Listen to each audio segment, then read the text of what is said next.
ብዙ ጊዜ በእግዚአብሔር ቤተ መቅደስ ውስጥ ቆመን ለእውነት ካልተገዛን፣ ለፍቅር ካልተሸነፍን፣ ለይቅርታ ካልተንበረከክን እግዚአብሔር የማታምን ትውልድ እስከ መቼ ካንተ ጋር እኖራለሁ ይላል። ያኔ የመከራ ፋይላችን ይከፈታል። መድኃኔዓለም ከዚህ ይጠብቀን። ስለዚህ ክርስቲያን በየቀኑ ራሱን እየመዘነ የሚያሻሽል የሚያድግ ነው። ማደግ አለበት። በአይምሮ በመንፈስ በቅድስና ማደግ አለበት። ኃጢአትን መተው አለበት። በየቀኑ መለወጥ አለበት።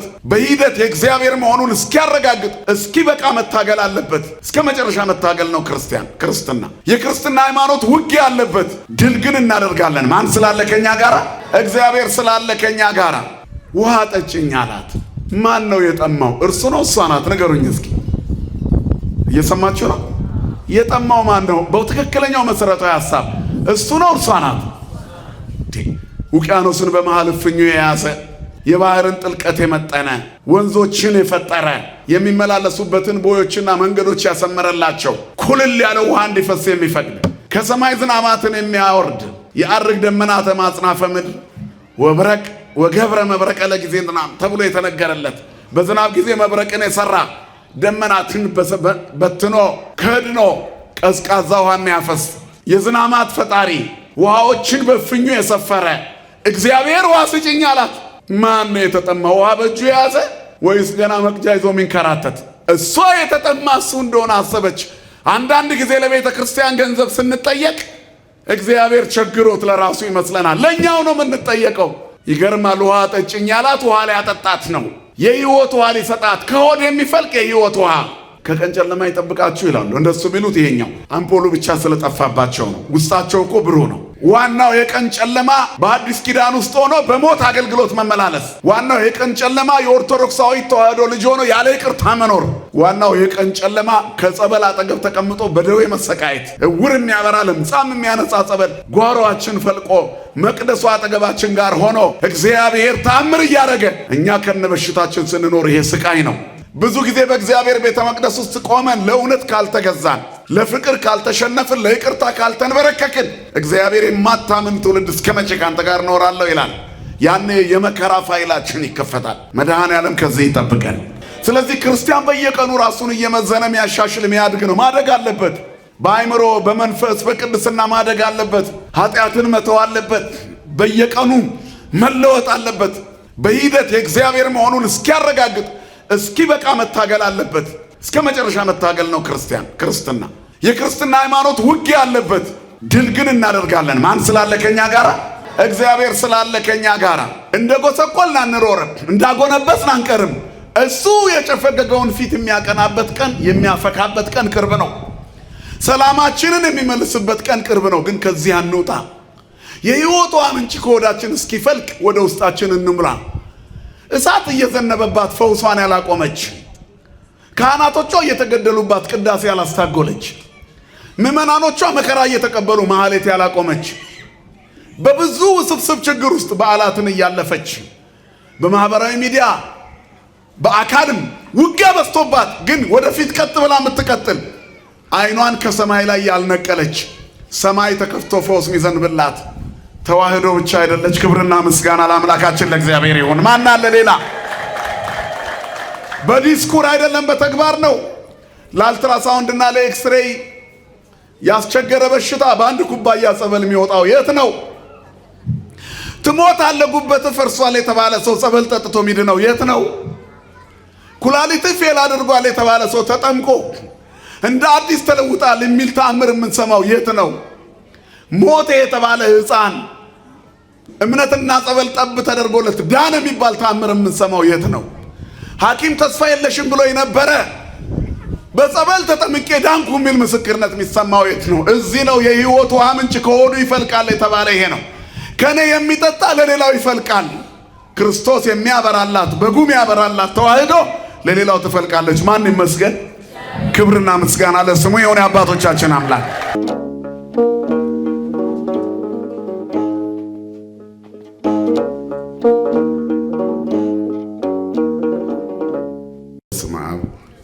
ወወልድ ወመንፈስ ቅዱስ አሐዱ አምላክ አሜን። ሰላም ገብርኤል መልአክ በላይ ለማርያም ዛይረፈ ከመእዜኑ ህዳተ ወአኮ ትሩፈ እግዚአብሔር ሀበኒ ሲሳይ ልቦና መጽሐፈ ወአፉ የሙሴ ለእመኮነ ጸያፈ ጰራቅሊጦስ አሮን ይኩነኒ አፈ። ወደ እመቤታችን የመጣውን ታላቁን የምስራች የትውልዱን ብስራት የአዲስ ኪዳኑን መልእክት አምልቼና አስፍቼ ሳይሆን በጎልዳፋ አንደበቴ እንድመሰክር መንፈስ ቅዱስ ለእኔ አንደበት ለሁላችንም ደግሞ ሰሚ ጆሮና አስተዋይ ልቦና ይሁነን። ከምንም በላይ አጽናኝ የሆነውን የእግዚአብሔርን ድምፅ ለመስማት በዕለተ ሰንበት በማለዳ ገስግሳችሁ በእግዚአብሔር ቤት በመቅደሱ የተገኛችሁ የእግዚአብሔር ልጆች፣ አባቶች፣ እናቶች፣ ወንድሞች፣ እህቶች፣ ሕፃናት እስከ ሞት ድረስ በወደደን በመድኃኒተ ዓለም በኢየሱስ ክርስቶስ ፍጹም ፍቅር እንደምን አደራችሁ? እንደምን ሰነበታችሁ? እንደምን ቆያችሁ? ለባህርዮ ሽረት ለመንግስቱ መልፈት የሌለበት የዘመናት ባለቤት የጨለማችን ብርሃን የሞታችን ትንሣኤና የትንሣኤያችን በኩር ከሞት ወደ ሕይወት ከርኩሰት ወደ ቅድስና ያሸጋገረን የደከመ ጉልበታችንን በፍቅሩ ያደሰልን ዘወትር የሚራራልን አባት ድካማችንን አይቶ የሚረዳ ስራታችንን የሚፈታ ስብራታችንን የሚጠግን ፍቅሩ ከእናት ልጅ በላይ ውድ የሆነ መድኃኒተ ዓለም ኢየሱስ ክርስቶስ ስሙ ለዘላለም የተመሰገነ ይሁን። ለዓለም ሕዝብ ሁሉ የተስፋ ምንጭና የድህነት ማስገኛ የሆነች እግዚአብሔርን የምናይባት የሕይወት መስታወታችን፣ ስለ አምላክ የምንነጋገርባት ቋንቋችን፣ የምህረት እናት ንግሥት የፍጥረት ሁሉ እመቤት ቅድስተ ቅዱሳን ንጽሕተ ንጹሐን ሰዓሊተ ምህረት አቁራሪተ መዓት እናታችን ድንግል ማርያም ስለ አማላጅነቷ ስለ እናትነቷ ስሟ ለዘላለም የተመሰገነ ይሁን። ጻድቃን ሰማዕታት፣ ቅዱሳን መላእክት ሁሉ እንደየክብራቸውና እንደየሞገሳቸው ክብርና ምስጋና ይድረሳቸው።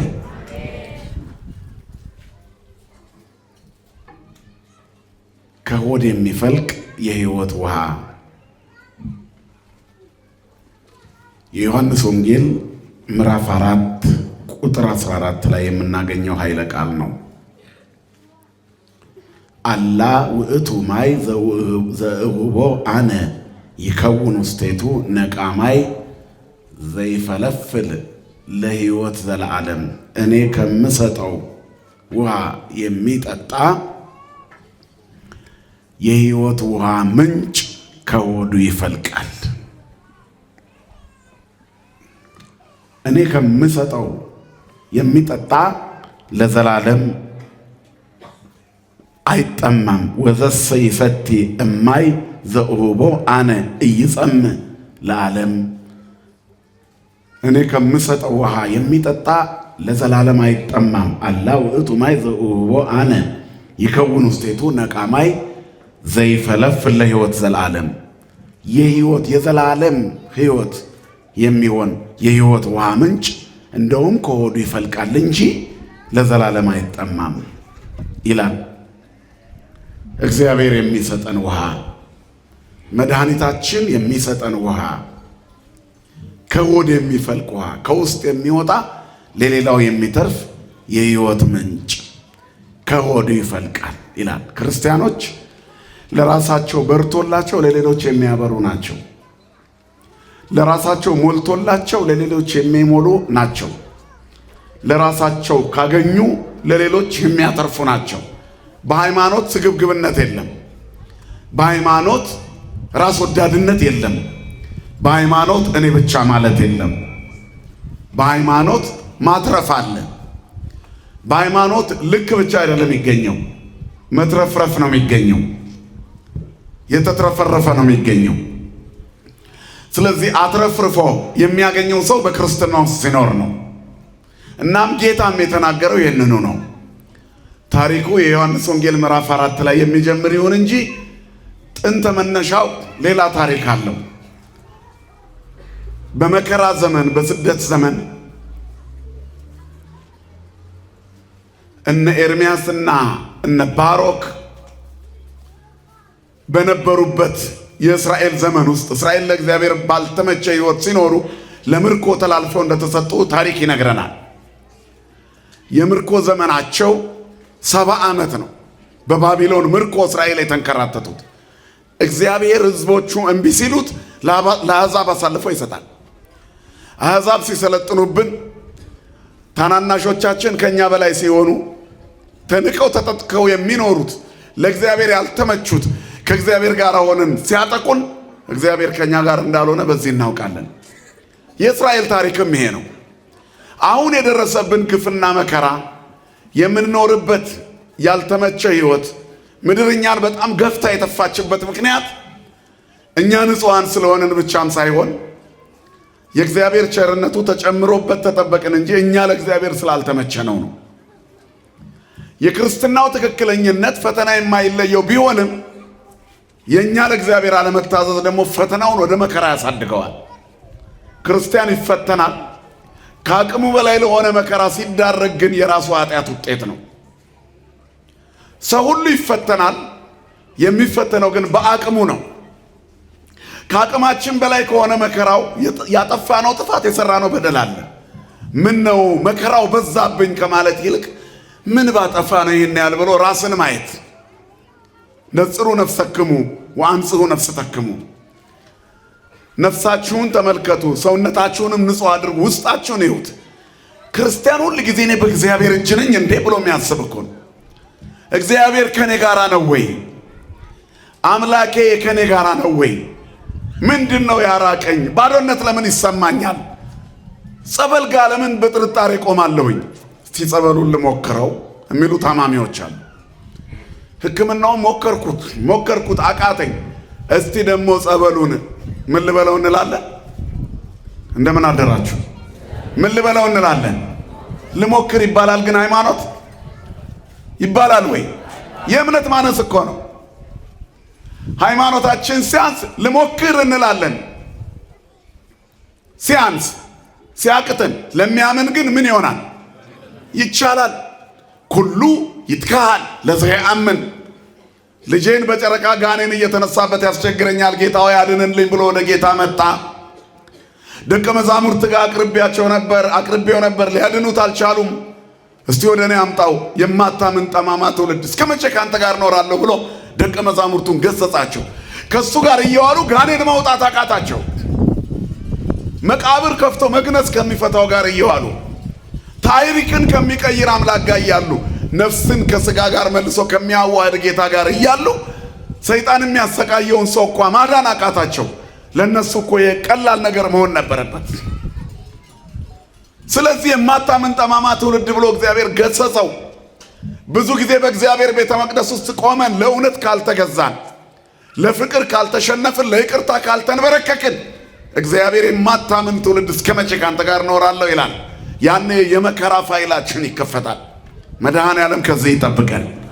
ስለዚህ ክርስቲያን በየቀኑ ራሱን እየመዘነ የሚያሻሽል የሚያድግ ነው። ማደግ አለበት። በአይምሮ በመንፈስ በቅድስና ማደግ አለበት። ኃጢአትን መተው አለበት። በየቀኑ መለወጥ አለበት። በሂደት የእግዚአብሔር መሆኑን እስኪያረጋግጥ እስኪበቃ መታገል አለበት። እስከ መጨረሻ መታገል ነው ክርስትና። የክርስትና ሃይማኖት ውጊያ አለበት። ድል ግን እናደርጋለን። ማን ስላለ ከኛ ጋራ? እግዚአብሔር ስላለ ከኛ ጋራ። ስለዚህ ስናገኝ ደግሞ ለሌሎች እናስተላልፋለን። የማታምን ጠማማ ትውልድ እስከ መቼ ካንተ ጋራ እሆናለሁ አለ ጌታ። ስለዚህ አለ አምጡት አለ። ልጁ ሲመጣ የባሰ አረፋ ደፈቀው።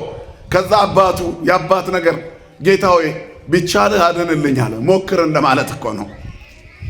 ደቀ መዛሙርቱ ስላልቻሉ ጌታም የማይችል መሰለው።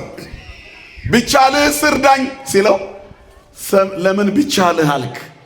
ለሚያምን ሁሉ ይቻላል። በሉ እስኪ ለሚያምን ሁሉ ይቻላል። አዎ ለሚያምን አንበሳው ድመት ይሆናል። ለሚያምን አንበሳው የበግ ግልገል ይሆናል። ዳንኤል ስለሚያምን የራባቸው አንበሶች እንደ እንስሳ እያሸተቱ ታደሩ፣ አልበሉትም። ያላመኑት ሲላኩ ተቦጫጭቀው ተበሉ፣ መሬት አልነኩም።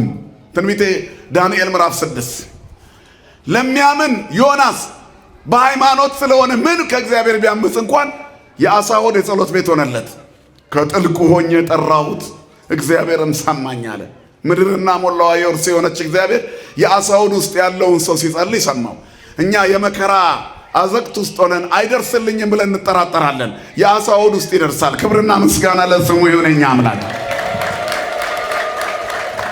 ስለዚህ ለሚያምን ሁሉ ይቻላል። በሃይማኖት ወለርእሰክሙ አመክሩ ለእምሃለውክሙ በሃይማኖት ይላል ቅዱስ ጳውሎስ። በሃይማኖት ነኝ ወይ እምጸልየው፣ እማስቀድሰው፣ የምጾመው፣ የምመጸውተው፣ የምዘምረው በሃይማኖት ነው በስሜት? ራሱን ይመርምር ሰው። ነፍሳችሁን ተመልከቱ፣ ሰውነታችሁን ንጹሕ አድርጉ። ራሱን ይመርምር። በሃይማኖት ቢሆን ሰው በሃይማኖት ነው ወይ ጸሎቴ? ዝም ብሎ መድገም ነው በቃል ስለያዝኩት? አባታችን ሆይ በሰማያት የምትኖር ስምህ ይቀደስ፣ መንግሥትህ ገበያ ደርሶ የሚመለሳል አቡነ ዘበሰማያት እስከሚያልቅ?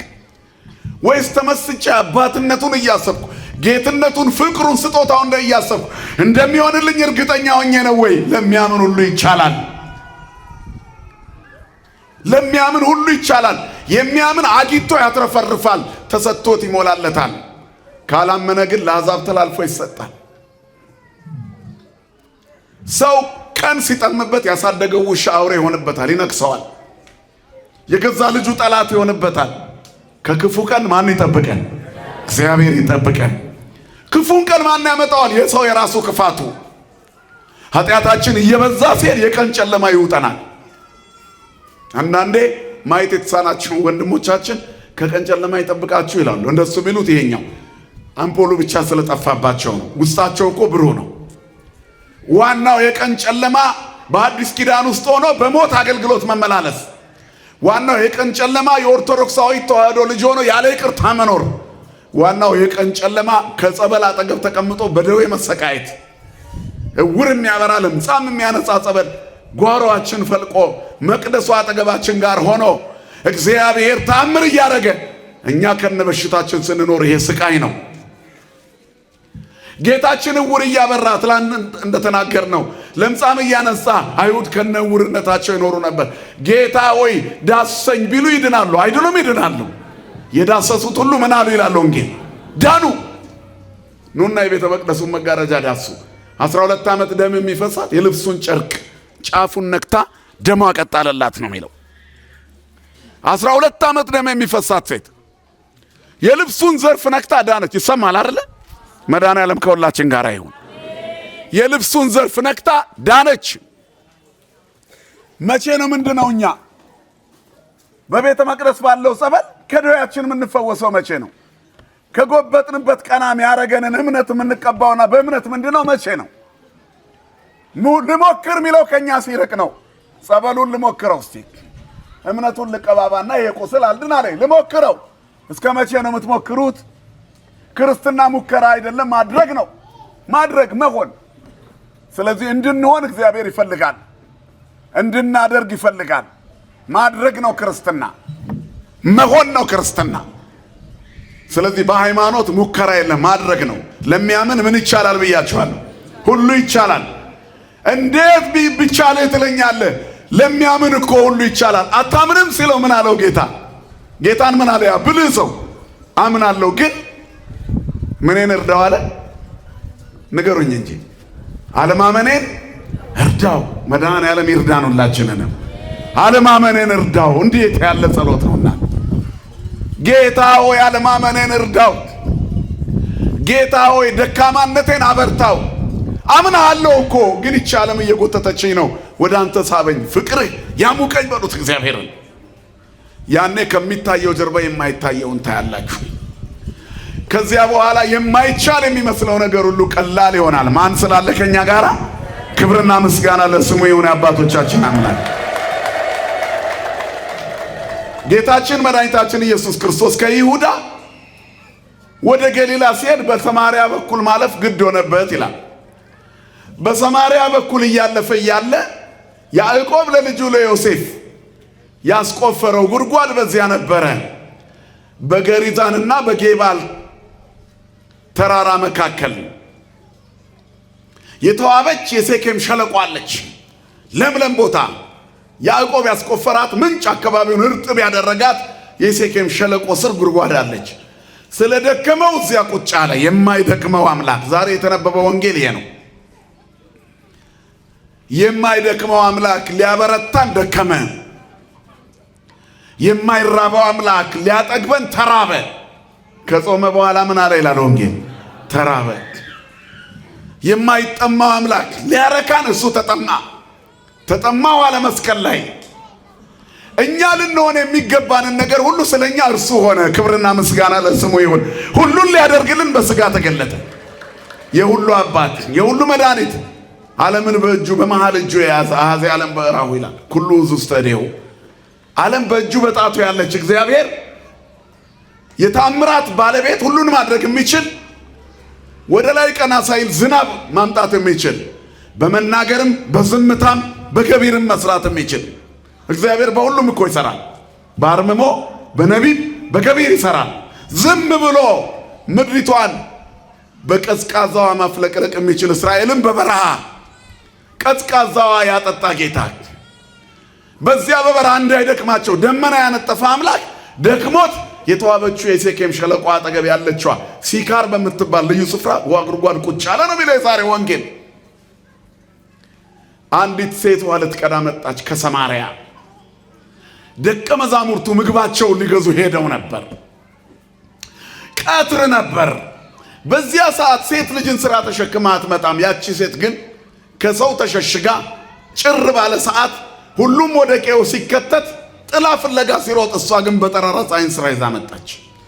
መከራ ሲበዛ ብቸኛ ያደርጋል። ሳምራዊት ናት። ሰማርያዊት። ሳምራውያን ምን ይባላሉ?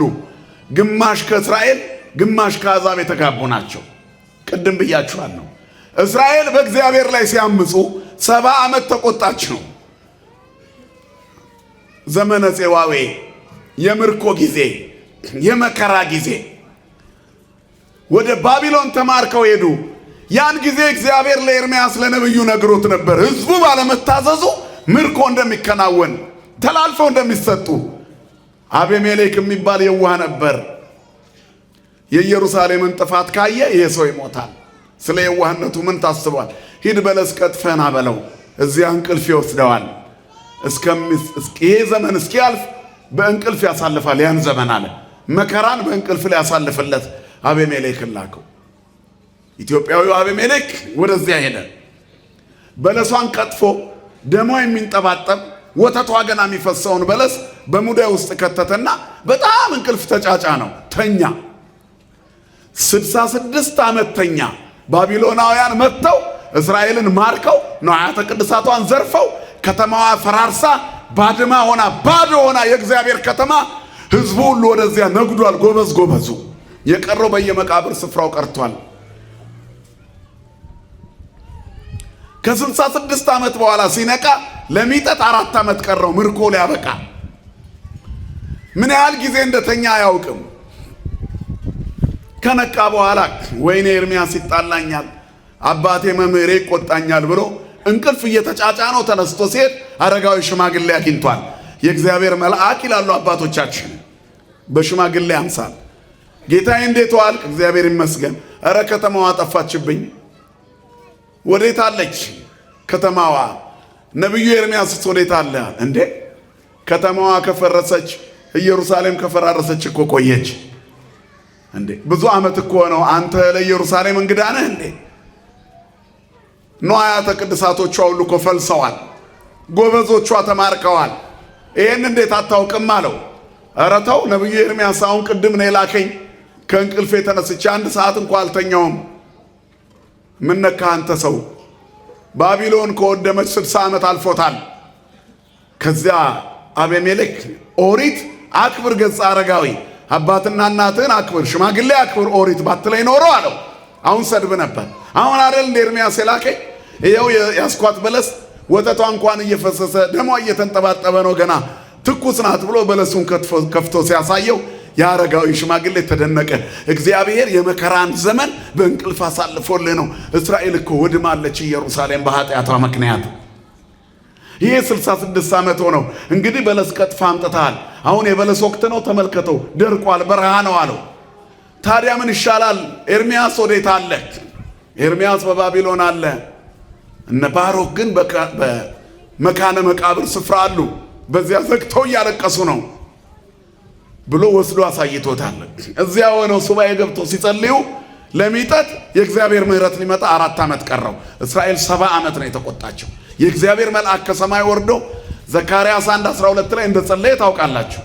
አቤቱ የሰራዊት ጌታ እግዚአብሔር ሆይ ለእስራኤል መቼ ነው ምሕረት የምትሰጠው? የተቆጣውን የእስራኤልንና የኢየሩሳሌምን ከተሞች የማትምራቸው እስከ መቼ ነው? 70 ዓመት ተቆጣቸው ብሎ መልአኩ ሲለምን እናያለን። መላእክት ሁሉ ለምነዋል ለኢየሩሳሌም መመለስ። የቅዱሳን መላእክት አማላጅነት አይለየም። በመጨረሻ 4 ዓመት እንደቀረው አወቁ። ስለዚህ ለነቢዩ ኤርምያስ መልእክት ላኩለት። ንስር እንደ ሰው ተላከላቸው። ለሚጠት 4 ዓመት ቀርቶታል ብሎ ሄደና በሉ ከአሕዛብ ጋር የተጋባችሁ ተፋቱ። እግዚአብሔር ታሪካችንን ሊቀይር ነው። ምርኳችንን ሊመልስ ነው። ወደ ሀገራችን ልንሄድ ነው። ካላመኑ አሕዛብ ጋር መሄድ አይቻልም። መጽሐፍ ከማያምኑት ጋር በማይመች አካሄድ አትጠመዱ ይላል። በጋብቻም ቢሆን በበዓልም ቢሆን አንድ አይደለምና። ስለዚህ አሕዛብ የጣዖት በዓል ያከብራሉ፣ እኛ ደግሞ የእግዚአብሔርን በዓል እናከብራለን። እንዴት በአንድ ቤት እንኖራለን አብረን? ይበሉ የተጋባችሁ ተፋቱ አለ ኤርምያስ። አይ አንዴ ኖረናል፣ አንፋታም። አገሩን ለምደነዋል፣ አንለያይም። ምን ያደርግልናል ከዚህ በኋላ ሄደን? ደግሞስ ደግሞ ሚጠት ቢመጣ ማን ይከለክለናል በገዛ ሀገራችን ብለው እምቢ ብለዋል። ደጋጎቹ ተዘጋጅተው ጠበቁ። በፊትም በክብራቸው ያሉ እግዚአብሔርን ሲጠብቁ የነበሩ ተስፋ ያልቆረጡ አቋራጭ መንገድ እንደመጠቀም ያለ ኪሳራ የለም በዚህ ዓለም ላይ። እንዲሳካላቸው ብለው በእግዚአብሔር ታቦት ፊት ሲማጸኑ የነበሩ ሰዎች ቶሎ እንዲሳካላቸው ሲሉ ጠንቋይ ቤት ይሄዳሉ። አቋራጭ መንገድ ማለት ይሄ ነው። ከዚያ ከጸሎታቸውም ከሃይማኖታቸውም ሳይሆኑ ይቀራሉ። መንገድ ላይ ከመቅረት እግዚአብሔር ይሰውረን። ምንም ይሁን ምንም እግዚአብሔርን ጠብቁት። መጽሐፍ የሚለው በለሱን የጠበቀ ፍሬውን ይበላል፣ ጌታውን የሚጠባበቅ ይከብራል ይላል። በለሱን የጠበቀ ፍሬውን ይበላል። እግዚአብሔርን ጠብቁት። በጊዜው ይሰራል። ቢዘገይ የሚቀድመው የለም። ይመጣል። በሰዎች ካላንደር አይሰራም። እግዚአብሔር ልክ ነው። እግዚአብሔር ሲመጣም ሲዘገይም ሲቀርም ልክ ነው። ስሙ የተመሰገነ ይሁን። ስለዚህ እኛ እንቸኩላለን እንጂ እግዚአብሔር ደግሞ አይዘገይም። በእኛ የመጠበቅ ስሜት ውስጥ ነው መዘግየት የሚገለጸው። እግዚአብሔር ሁሌ ልክ ነው። አሁን ጊዜው ደርሷል ተባሉ። 4 ዓመት ከሞላ በኋላ ኤርምያስ ተነሱ እንሂድ ብሏቸዋል። የተፋቱት ራሳቸውን የጠበቁ ከአሕዛብ ጋር ያልተነካኩት ደጋጎቹ ተከተሉት።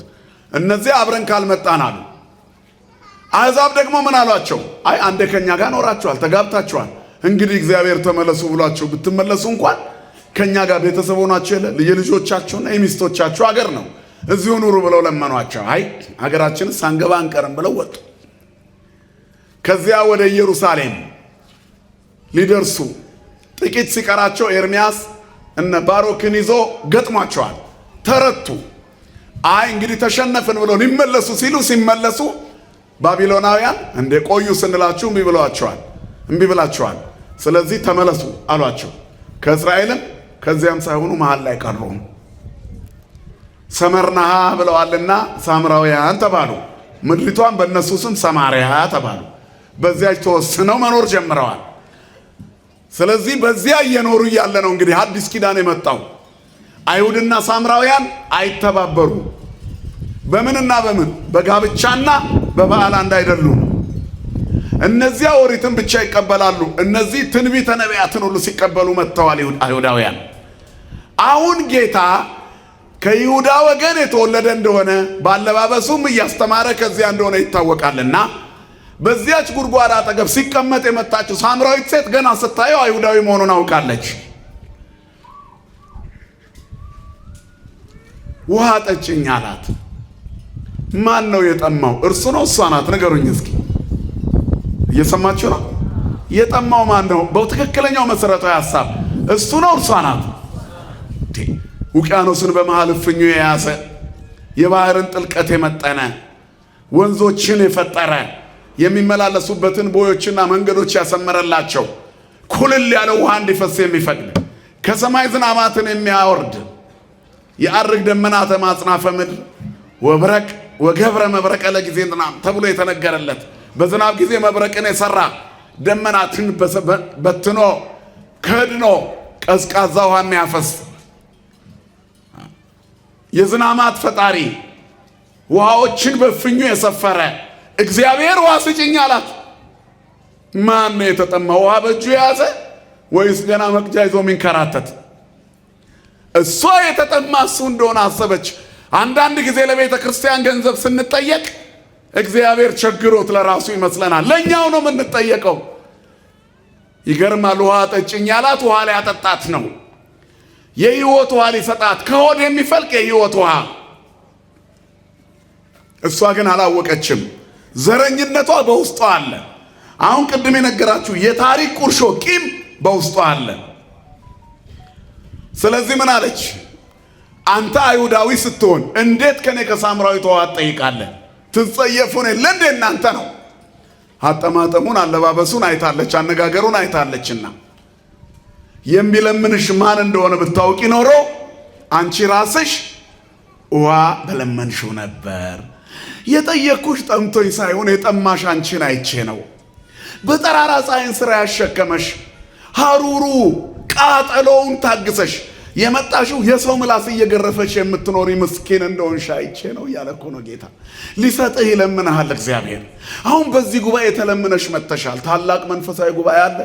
መምህራን ይመጣሉ፣ መዝሙር ይዘጋጃል። ካህናቱ ዳሱን ሲጥሉ፣ ሲያዘጋጁ፣ ድንኳን ሲተክሉ፣ ሲያርከፈክፉ፣ መሬቱ ቄጠማ ሲጎዘጉዙ አይደል፣ ሲዘጋጁ፣ ሰንበት ተማሪዎቹ መዝሙር ሲያጠኑ፣ ለዚህ ጉባኤ ይሄ ሁሉ ድግስ ለማን ነው?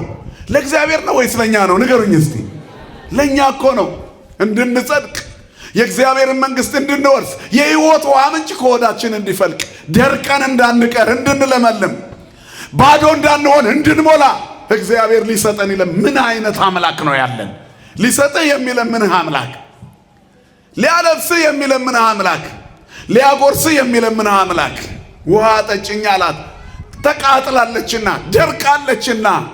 አሁን ሙዳይ ምጽዋት በማዕከላችሁ ሲዞር እግዚአብሔር ቸግሮት አይደለም፣ ደርቀሃልና በመስጠት ለምልም ሊልህ እኮ ነው። ውሂብ ሰምረኪብ ነው፣ መስጠት ከማግኘት ነው። መባ የምትጠየቁት እግዚአብሔር አጥቶ ነው። ሁሉ በእጁ የሆነ እግዚአብሔር ሰማይን ያለ ምሰሶ መሬትን ያለ ካስማ የዘረጋ በታተመ የብር ነው ታብቶ የማይለካ በሚፈርስ ፎቅና በሚከስር ኢንቨስትመንት ሀብቱ የማይለካ አበድሩኝ የማይል ባለጠጋ በባህሪው ሁሉ የእርሱ የሆነ ክብርና ምስጋና ለስሙ ይሁን። አባቶቻችን አምላክ ሁሉ ያለው አምላክ ውሃ ጠጭኝ አላት። ከዚያ በኋላ አንተ አይሁዳዊ ነህ፣ እንዴት ከአንዲት ሳምራዊት ሴት ውሃ ትጠይቃለህ አለችው። የሚለምንሽ ማን መሆኑን ብታውቂ ኖሮ አንቺ ራስሽ በለመንሽው ነበር አላት። መቅጃ የለህ፣ ከየት አምጥተህ ነው አንተ የምትለመነው ውሃ? ደግሞስ አንተ ከአባታችን ከያዕቆብ ትበልጣለህ እንዴ? እሱና ልጆቹ ከብቶቹም ከዚህ ጠጡ አለችው። ታሪክ አዋቂ ናት። ኦሪት ተቀብለዋል፣ 5ቱን ኦሪት ሳምራውያን። ስለዚህ የአባታችን ያዕቆብ ጉድጓድ ነው አለች። አዎ ያዕቆብ ከዚህ ውሃ ጠጥተዋል፣ ግን ሞተ። ልጆቹም ጠጥተዋል፣ ሞቱ። ከብቶቹም ጠጥተዋል፣ ሞቱ። እሱም ልጆቹም ጠጥተው ያልተሻገሩበት ውሃ ነው። ውሃ አያሻግርም። እኔ የምሰጠውን ውሃ የሚጠጣ ግን ከዚህ ውሃ ሁሉ ቢጠጣ ሁሉም ይጠማል፣ ይሞታል። መተሽ ነገ ሌላን ስራ ተሸክመሽ ትመጫለሽ። እኔ ከምሰጠው ውሃ የሚጠጣ ግን ለዘላለም አይጠማም። ወዘሰ ይሰቲ እማይዘውቦ አነ ኢይጸም ለዓለም። የማንጠማበት እርካታችን፣ የማንራብበት እንጀራችን፣ የማንታረዝበት ልብሳችን፣ የማንከስርበት ትርፋችን፣ የማናጣው የዘላለም በረከታችን እርሱ ነው መድኃኔዓለም። ክብርና ምስጋና ለስሙ ይሁን። አባቶቻችን አምላክ ለሁሉ የሚሰጥ ባለጸጋ ከሱ ምንም የማይጎድልበት ያለ መከልከል ሰጪ ያለ መንፈግ ለጋስ። ሰው ኖሮት ንፉግ ይሆናል። ንፍገት ማለት እያሉ መሰሰት ማለት ነው። መንፈግ እርሱ ሁሉ በእጁ ነው፣ አይሰስትም። ለምንድን ነው ሰው የሚነፍገው? ያልቅብኛል ብሎ ይፈራል። እግዚአብሔር ምን ያልቅበታል? የሚሰስት የሚያልቅበት ነው። የማያልቅበት ሰጪ ነው። የማያበድሩት ባለጸጋ፣ ከዚህ የሚጠጣ ሁሉ ይጠማል፣ እኔ ከምሰጠው ለዘላለም አይጠማም። ከዚያ በኋላ ደነገጠች እና ያዕቆብ ከዚህ ጠጡ፣ እሱና ልጆቹ ከብቶቹ ሞቱ። እኔ ግን ምሰጠው አለ ከሆዱ ይፈልቃል። ወዘሰ ይሰቲ እማይ ዘእሁቦ አነ ኢይጸም ለዓለም፣ ለዘላለም አይጠማም እኔ ከምሰጠው ውሃ የሚጠጣ አለና አላ ውእቱ ማይ ዘእሁቦ አነ ይከውን ውስቴቱ ነቃማይ ዘይፈለፍል ለሕይወት ዘላለም፣ ውስጡ ለዘላለም የሚፈልቅ የውሃ ምንጭ ይሆናል። ምንድነው የሕይወት ውሃ? ጌታ ሰጣችኋል ያለው። የሴትዮዋን ታሪክ ለጊዜው እዚህ ጋር እናቁመውና እግዚአብሔር የሚሰጠን ከሆድ የሚፈልቀው የሕይወት ውሃ ምንድነው? ከእግዚአብሔር የሚገኘው ነገር ምንድነው? ለሌላ የሚፈልቅ ስለ ውሃ ብቻ ነው ይሄ ታሪክ የተነገረው ወገኖች። በብርጭቆ ስለሚጠጣ ውሃ ብቻ ይመስላችኋል? እኔ ከምሰጠው የሚጠጣ አይጠማም። ስለ ሕይወት ምንጭ፣ ስለ ሕይወት ነው፣ ስለ መዳን ነው የሚናገረው የኛ ጌታ መድኃኔዓለም። ከእኔ ከዳናችሁ በኋላ አትታመሙም። በእኔ ካመናችሁ በኋላ የዘላለም ሕይወት አላችሁ። ልጁ ያለው ሕይወት አለው ይላል መጽሐፍ። ከሰማይ በታች እንድንድንበት የተሰጠን ድንግል የሰየመችበት ስም ኢየሱስ የሚለው ስም ነው። ከስም ሁሉ በላይ የከበረው ስም ስመ እግዚእነ ኢየሱስ ክርስቶስ እሰ የአቢም ኩሉ ስም። የጌታ የኢየሱስ ክርስቶስ ስም ከስም ሁሉ በላይ የከበረ ነው ይላል የቤተክርስቲያናችን መጽሐፍ። ሰማይ ወምድር ይጸና ዘእንበለ ስመ እግዚእነ ኢየሱስ ክርስቶስ፣ ሰማይና ምድር ያለ ክርስቶስ ኢየሱስ አልጸናም። ክርስቶስን ለመስበክ ምንም ሌላ ቦታ አትሄዱ። ሙልት ታርጋ የምትመሰክረው ተዋህዶ ናት። ክብርና ምስጋና ለአምላካችን ይሁን። ስድስቱ ማየ መሳብክት ይኮነ ወይነ ዘእንበለ ስመ እግዚእነ ኢየሱስ ክርስቶስ። የስድስቱ ድንጋይ ጋኖች ውሃ ያለ ክርስቶስ ስም ወይን አልሆነም። ድንግል ማርያም በአማላጅነቷ ያጣፈጠችው ሕይወት በክርስቶስ ስም ነው የተለወጠው። እሷም መታ ወኩሎ ዘይቤለክሙ ግበሩ የሚላችሁን አድርጉ አይደል ያለችው? አብም ከላይ የሚላችሁን አድርጉ አለ። በሥጋ የወለደችው እናቱና የባሕርይ አባቱ አንድ አይነት ምስክርነት ሰጡን። እኛም የተዋህዶ ልጆች ጉልላታችን አድርገነው በክብሩ አማላጅ አይደለም ተማላጅ ነው፣ ፍጡር አይደለም ፈጣሪ ነው፣ ከሦስቱ አካል አንዱ አካል እርሱ እግዚአብሔር ነው ብለን እናመልከዋለን። ክብርና ምስጋና ለስሙ ይሁን። ክርስቶስ እሱ ነው። ስሙ ከማር ወለላ ይልቅ የሚጣፍጥ ስመ እግዚእነ ኢየሱስ ክርስቶስ እሰ ይጥዕም እምአሮ ሶከር። የጌታ ኢየሱስ ክርስቶስ ስም ከማርና ከስኳር በላይ ይጣፍጣል። መዓረሰ ወሶከረሰ ወሶበ ይበልዑ ይጸግቡ። ስመ እግዚእነ ኢየሱስ ክርስቶስ እሰ ይጸገብ። ማርና ስኳር ተበልቶ ይጠገባል፣ ስሙ አይጠገብም። የማይጠገብ ስም የመቅደሳችን ጉልላት የድንግል ልጅ የአብ ባሕርይ ልጅ መድኃኔዓለም ነው። ክብርና ምስጋና ለስሙ ይሁን። አታውቁትም ይሉናል። ከማወቅ አልፈን እናመልከዋለን፣ እንመካበታለን። ንሕነሰ ኦርቶዶክሳውያን ንትሜካ በዝንቱ ስም። እኛ ኦርቶዶክሳውያን ይላል ግብረ ሕማማት በዚህ ስም እንመካለን። አልጫነታችን የጣፈጠበት ስም፣ ጎደሏችን የሞላበት ስም፣ ጨለማው የበራበት ስም፣ ሐዘን ትካዜያችንን የሚያስወግድ ስም፣ ከስም ሁሉ በላይ የከበረ ስም። ጡመ ስም ለዘይጼውኦ ህብስተ ሕይወት ለዘይበልዖ ጽዋዐ መድኃኒት ለዘይጸምዖ ለዘይሰትዮ። ለተጠሙት የመድኃኒት ጽዋ፣ ለሚጠጡት የመድኃኒት ጽዋ፣ ለሚመገቡት የሕይወት ጣፋጭ ምግብ፣ የሕይወት የዘላለም ምግብ። እኔን ያገኘ ሙሉ ይሆናል ነው መልእክቱ። ግልጽ ነው አይደል ወገኖች? እንደ ፀሐይ ግልጥ ያርግላችሁ። የሕይወት ውሃ ምንጭ፣ ከሆድ የሚፈልቅ ምንጭ ራሱ ክርስቶስ ነው። ሰው የእግዚአብሔር ሲሆን ከውስጡ የሚወጣው ነገር ሁሉ እግዚአብሔራዊ ነው ማለት ነው፣ መንፈሳዊ ነው። እርስ በራሳችሁ ስትፋቀሩ የኔ እንደሆናችሁ ዓለም ይለያችኋል። የማን እንደሆንን እናስታውቃለን። ጴጥሮስ ራሱ ሊሸሽግ ሞከረ። ታስታውቃለህ እኮ አትደበቅ አሉት አይደል? በዚያ በሊቀ ካህናቱ ግቢ ክርስቶስ በጥፊ ሲመታ ዝም ሲል አይ ይሄ ነገር ወደ እኔ ይዞራል ብሎ ፈራ። ዓለምን በእጁ የያዘ እግዚአብሔር በፈጠረው ዓለም ውስጥ የበደለውን ሰው ሊያድን ሊክስ ወደዚህ ዓለም በሱ ፋንታ ሲመጣለት ሰው በጥፊ መታው ያን ጌታ። አይ ይሄ ነገር ከባድ ነው አለ ጴጥሮስ። አንተ ከሱ ጋር ነበር ካሉት አይደለሁም ሲል አነጋገርህ እኮ ያስታውቃል። እዚህ ድረስ ተለውጧል። ማስታወቅ አለብን። የተዋህዶ አርማችን በተንጠለጠለ መስቀል ብቻ አይደለም፣ በሚኖር መስቀላዊ ህይወት መንጸባረቅ አለበት። ትልቅ መስቀል አድርጎ ቲክቶክ ላይ ሲደንስ ታዩታላችሁ።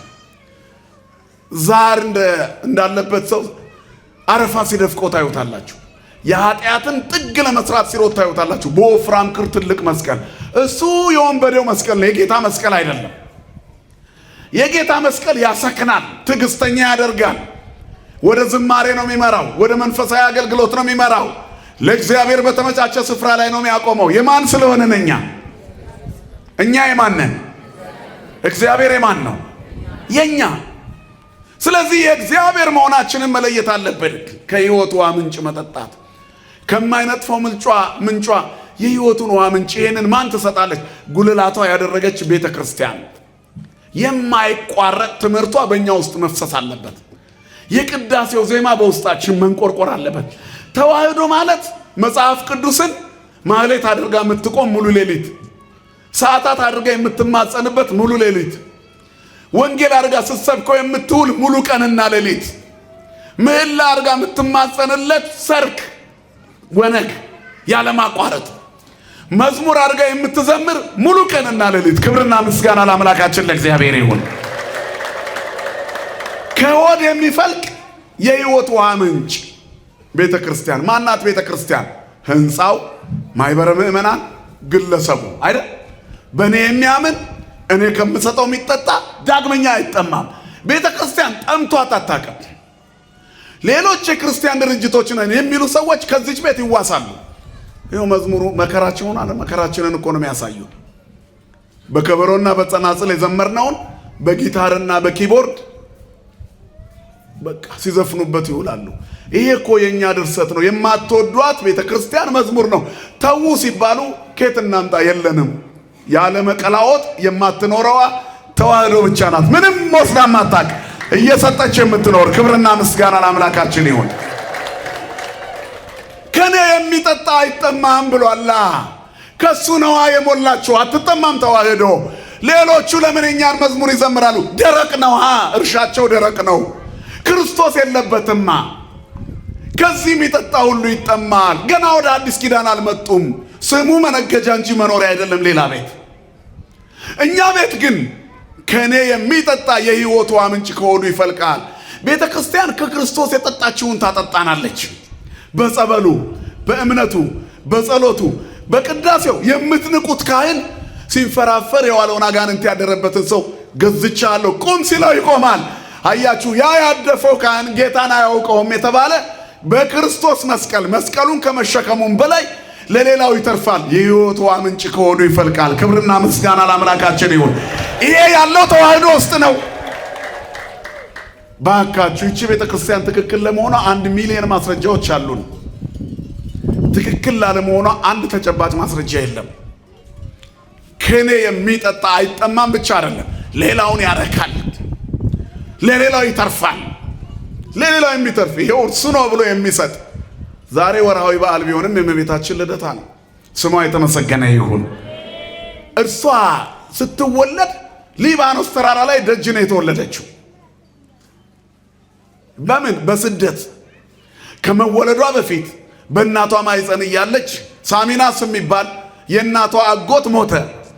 ትወደው ነበርና ያሳደጋት ሐና ሄዳ የሳሚናስን አስክሬን አቅፋ ስታለቅስ ሆዷ ስለነካው ያን የሞተ ሰው ተነሳ። ለማያምን ተረት ሊመስል ይችላል። በመጽሐፍ ቅዱስ ላይ ሁለተኛ ነገሥት ምዕራፍ 13 ላይ ኤልሳ የተባለ እግዚአብሔር ነብይ ሞተ። ሲሞት ቀበሩት። ከሞዓብ የመጡ አደጋ ጣዮች አንድ ጎበዝ ገደሉ። የተገደለባቸው ሰዎች ወስደው የሞተውን ሰው የኤልሳ አጥንት ጋር አስነኩት ይላል። የኤልሳን አጽም ሲነካ ሰውየው ከሞት ተነሳ። መጽሐፍ ቅዱስ ነው የሚለን። ክብርና ምስጋና ለአምላካችን ይሁን።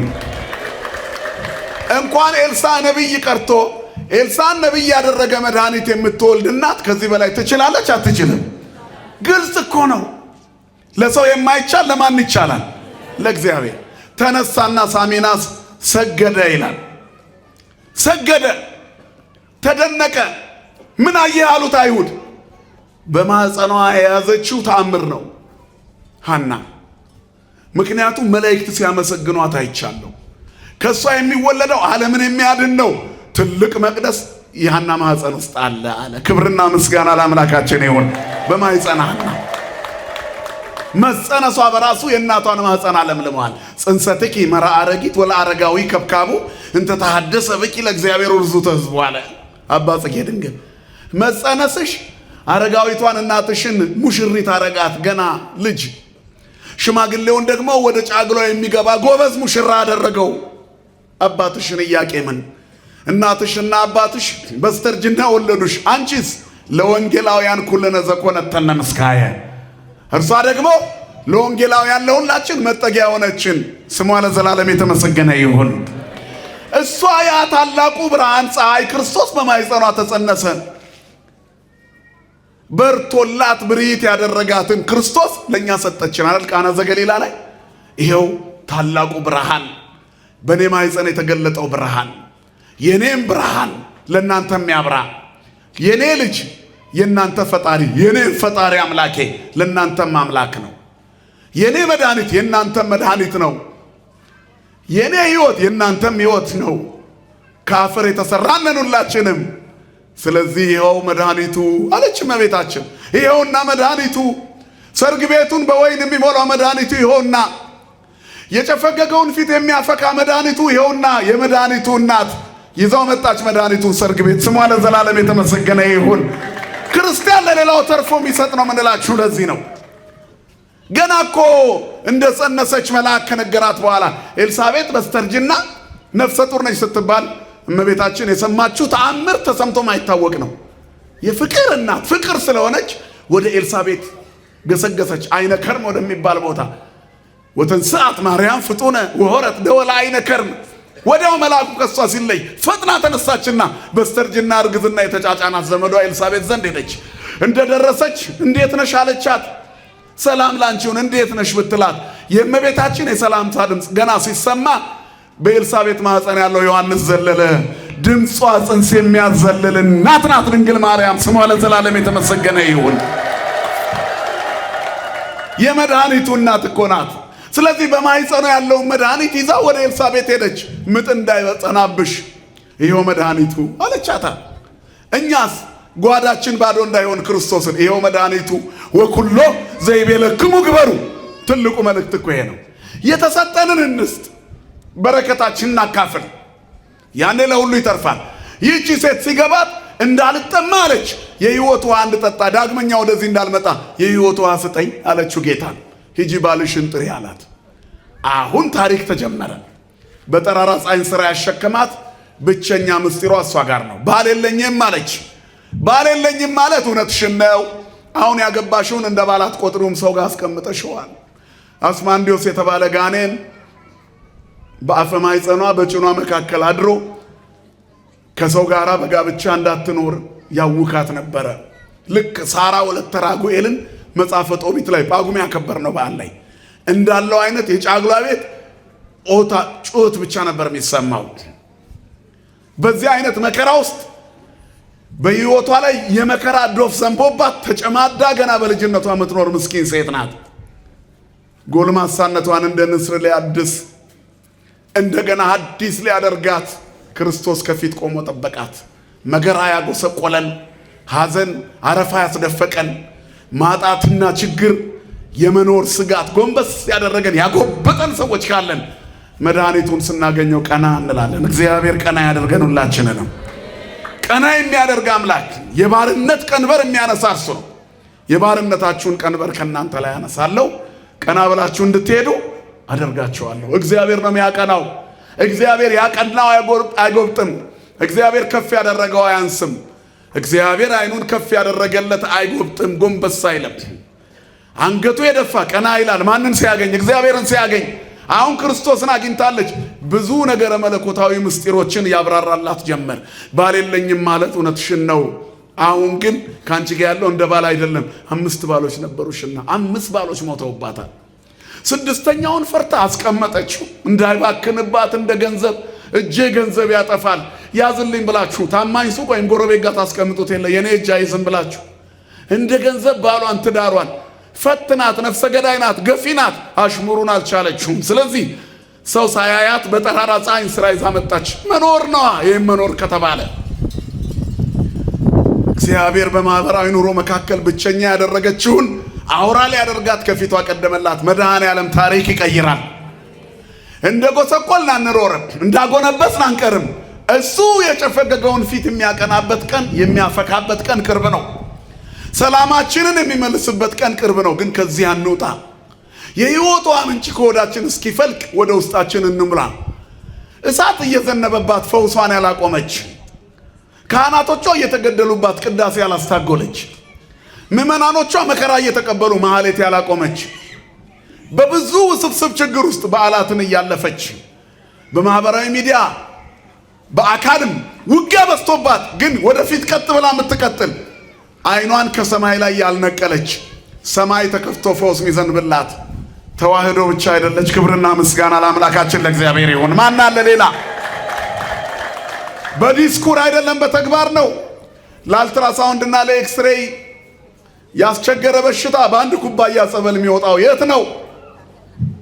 ትሞት አለጉበት ፈርሷል የተባለ ሰው ጸበል ጠጥቶ ሚድነው የት ነው? ኩላሊት ፌል አድርጓል የተባለ ሰው ተጠምቆ እንደ አዲስ ተለውጣል የሚል ተአምር የምንሰማው የት ነው? ሞተ የተባለ ሕፃን እምነትና ጸበል ጠብ ተደርጎለት ዳነ የሚባል ተአምር የምንሰማው የት ነው?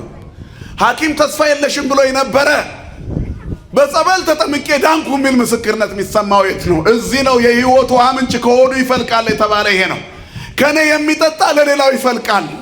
ክርስቶስ የሚያበራላት በጉም ያበራላት ተዋህዶ ለሌላው ትፈልቃለች። ማን ይመስገን? ክብርና ምስጋና ለስሙ የሆነ አባቶቻችን አምላክ። ኑ በሏቸው ሌሎችን የእግዚአብሔርን ተአምር ታዩ ዘንድ። እንደውም እግዚአብሔር በየዋህነት ለሚመጡት ቅርብ ነው። ቅሩብ እግዚአብሔር ለየዋሃነ ልብ፣ ለየዋሆች ቅርብ ነው።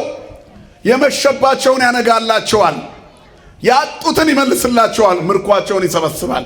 ብቻ ፊታቸው ወደ እግዚአብሔር ይመለስ። የተመለሱ በብዙ ይቅርታ ይሞላሉ። ተመለሱና በሕይወት ኑሩ። የሟችን ሞት አልፈቅድም ይላል እግዚአብሔር። ተመለሱና በሕይወት ኑሩ። ሞት ማለት ጥርጣሬ ነው። ሞት ማለት ክፋት ነው። ሞት ማለት መናፍቅነት ነው። ሞት ማለት ክህደት ነው። ከዚች ሃይማኖት ወጥቶ ሕይወት የለም። ሞታ ለነፍስ ርይቅም እግዚአብሔር፣ የነፍስ ሞቷ ከእግዚአብሔር መራቅ ነው። ሰው ከእግዚአብሔር ከተለየ በሕይወት አይኖርም። ስለዚህ ማን ይኖር ከኛ ጋራ? አቤቱ እንዳልጠማ የሕይወቷ ስጠኝ አለች። በጠራራ ፀሐይ ስራ መሸከም ወገቤን አግብጦታል። ግድ የለሽም፣ እሱ አይደለም ለሌላው ትፈልቂያለሽ። ሚስጥሯን ሲነግራት አንዳንድ ነገር መለኮታዊ ምስጢሮች አወሩ። ሰዓቴን ስለጨረስኩ ነው። ስለዚህ ወደ ውስጥ ወደ ጥልቀት እየገባ ሲነግራት ምን አለችው? ነብይ እንደሆንክ አያለው አለችው። ከዚያ ትንሽ ቆይታ ምን አለች? ክርስቶስ የሚባል መሲህ አለ አለች። ኦሪትን ተቀብላለችና እሱ ሲመጣ ሁሉን ይነግረናል አለች። አሁን የሚያናገርሽ እሱ ነው። ገመናሽን የሸፈነ ሐዘን ትካዜሽን ያራቀ የደከመ ጉልበትሽን አሁን በፍቅሩ ያደሰ አጠጭኝ ብሎ እያጠጣሽ ያለ ስጭኝ ብሎሽ ግን አንቺ ስትከራከሪው የሕይወት ውሃ ምንጭ ከሆድሽ እንዲፈልቅ እየሰጠሽ ያለው እሱ ነው አላት። ተናግራ ሳትጨርስ ከእሱ ጋር ስታወራ ፍካቷ መጥቷልና መከራዋ ተወግዷልና አጋንንቱ ተለይተዋታልና ሰው እግዚአብሔርን ሲቀርብ አጋንንት ይርቁታልና ፊቷ ፈካ። ተወችውን ስራውን ረሳች። ቀጥታ ወደ ከተማ ሄደች። ንዑ ከመትራዩ ብእስ የዘነገረኒ ኩሎ ዘገበርኩ፣ ያደረኩትን ነገር የነገረኝን ሁሉ ሰው ታዩ ዘንድ ኑ እንዳይ ለእመውቱ ክርስቶስ፣ እሱ ክርስቶስ ይሆን እንጃ የሆንኩትን ሁሉ ነገረኝ አለች። ይቺ ሴት ምን አገኘች? ይቺ መበለት ስትሮጥ አይተዋታል። እንደ ሰባ አንበሳ ስትዘል አይተዋታል። እንደ ንስር ክንፉ እንደታደሰ ንስር ኃያሎን አይተዋታል። የተጨማደለችው ሴት ፈክታ፣ የጠወለገችው ሴት ለምልማ፣ ባዶዋ ምልኢት ሆና ማንን ስላገኘች? ወገኖች መድኃኔዓለም በቤታችን ይግባልን። እግዚአብሔር ሲገባ ባዶ ይሞላል፣ የተቆረጠው ይቀጠላል፣ የኮመጠጠው ይለሰልሳል፣ ይፈካል። እግዚአብሔር የተቆረጠውን ይቀጥላል። ኢሳይያስ 10:25 የሰራዊት ጌታ እግዚአብሔርም በምድር ሁሉ መካከል ያለቀና የተቆረጠ ነገር እንደገና ይቀጥላል። ሰው አንድን ሁለትን አራት ያደርጋል። እግዚአብሔር ባዶነትን ሙሉ ያደርጋል። ሙሉ ሆነች። ምን አግኝታ ነው ብሎ ህዝቡ ሰብሰብ ብሎ ጠበቃት። አደባባዩ ላይ ቆመች። ቆማ እኮ አታውቅም እዛ ጋር ማንን ስላገኘች። እግዚአብሔርን ስታገኝ ትቆማለህ በሙሉ ልብ። ምክንያቱም ሰውን የሚያስጎነብሰው የሚያስፈራው የሚያጎብጠው ኃጢአት ነው። ቀጥ ብላ ቆመች። ያደረግኩትን ሁሉ የነገረኝ ታዩ ዘንድ ነው እሱ ክርስቶስ የሆነና አለች። ሰው ሙሉ ሲሆን ይፈካል። ጉዱ ሲነገረው ሙሉ ይሆናል። ህመም የለብህም ተብለ የባሰ ታማ አታውቅም። ኤክስሬው ኤምአርአዩ ሙሉ ምርመራ ተደርጎ ኢንዶስኮፒ አልትራሳውንድ የሚባሉ እነዚህ ዘመናዊ ህክምናዎች ሁሉ ተደርገው አንተ ግን አሞሃል። ምንም ህመም አይታየኝም ካለ ዶክተሩ ከዛ በላይ ህመም የለም። እቺም ሴት ህመሟን ሳታውቅ በስቃይ የምትኖር ናት። አገባሽ ስትባል ሞተባት፣ አገባሽ ሲባል ሞተባት፣ አገባሽ ሲባል ሞተባት። ከየት ይገኝ ይሄ ህመም? ያለምንም ምርመራ ነቅሎ የሚያጠፋው ጠበቃታ። ክብርና ምስጋና ለስሙ ይሁን። ህመምን ከነሰንኮፉ የሚነቅል አምላክ፣ ታሪክ የሚቀይር መድኃኒት። ከዚያ በኋላ ተመልሰው መጡ ይላል የሰማርያ ሰዎች። ጌታ ሆይ ከሷ ከሆዷ የህይወቷ ምንጭ እንዲፈልቅ ያደረግ ለኛም ተሞላ ከኛም ይፍለቃሉ። እስከ ምሽት ድረስ አስተማራቸው። ለሷ የዘነበው ለነሱም ተረፈ። ከኛ ያገኘነው ለሌሎች እንዲተርፍ እግዚአብሔር በእምነታችን ያጽናል። ክርስትና ጽናት ነው። ስለዚህ ንስሐ ነው፣ ስጋው ደሙ ነው። በዚህ ህይወት ውስጥ በዚህ ሃይማኖት ውስጥ በጽናት ከቆየን ከኛ ለሌላ ይተርፋል። እንዲተርፍልን አምላካችን እግዚአብሔር በረከት ይሁነን። በሰማነው ቃል ይባርከን። ይቆየነው። ስብሐት ለእግዚአብሔር። ለለ አመነ ትንሣኤከ ለለ አመነ ብርሃነ ከፈኖ ዲብነ ብርሃነ ከፈኖ ዲብነ ከፈኖ ዲብነ ብርሃነ ከፈኖ ዲብነ ትንሣኤከ ለለ አመነ ትንሣኤከ ለለ አመነ ብርሃነ ከፈኖ ዲብነ ብርሃነ ከፈኖ ብርሃነ ከፈኖ ዲብነ ብርሃነ ከፈኖ ዲብነ ትንሣኤክን ለምናምን ለኛ ትንሣኤክን ለምናምን ለኛ ብርሃንን ላክልን ወደኛ ብርሃንን ላክልን ወደኛ ብርሃንን ላክልን ብርሃንን ታክልን ትገብር ፋሲካ ትገብር ፋሲካ ትገብር ፋሲካ ትገብር ፋሲካ ትገብር ፋሲካ ትገብር ፋሲካ ወምድርኔ ወምድርኔ ወምድርኔ ትገብር ፋሲካ